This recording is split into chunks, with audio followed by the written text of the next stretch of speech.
बाहाय मानि थाखाय जमा जादों? नै थाखा स्कुल फान्डनि थाखा बोखांदों नांगौ नामा?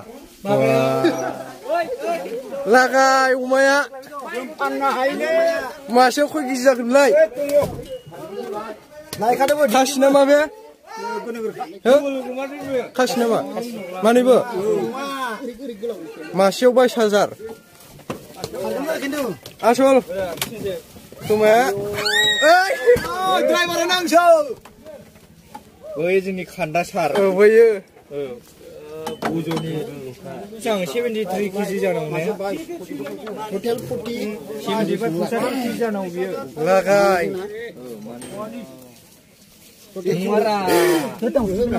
मासेयावनो 75 केजि जानांगौ बिसोर सिफायनो हायालै मोसौखौनो खायो आरो बेलाय बे सिफायनो हायो नामा अमाया? अमायाव बांसिन बोलो दं गुदां माथो समायो ओइ नै अबे लावआव माबा फाम्फौ हरगोन अमा जासिग्रा नुखायो नालाय मानसिखौ आयौ लागाय अमानि दै गुदुं होखाबाय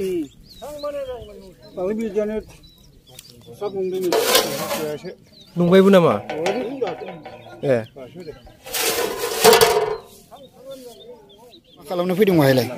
नै रायजोनि अमा सिथारदों नालाय बेखौनो माजों जागोन?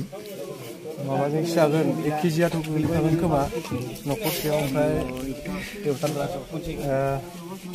नारजिजोंसो जाहैगोन नारजिजों आंबो जाहैगोनलै दे एसे दोनबानो जाबाय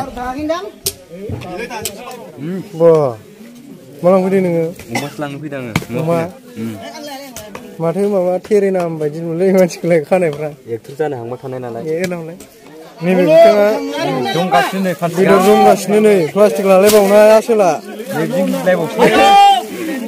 बेदरखौ दा गसि गसि मोनगासिनो आङो मानसिखौ नायबाथ' माबासो नुयो बेदर जासिग्रा गोथाङै बेदर जाग्रा नुखायो नालाय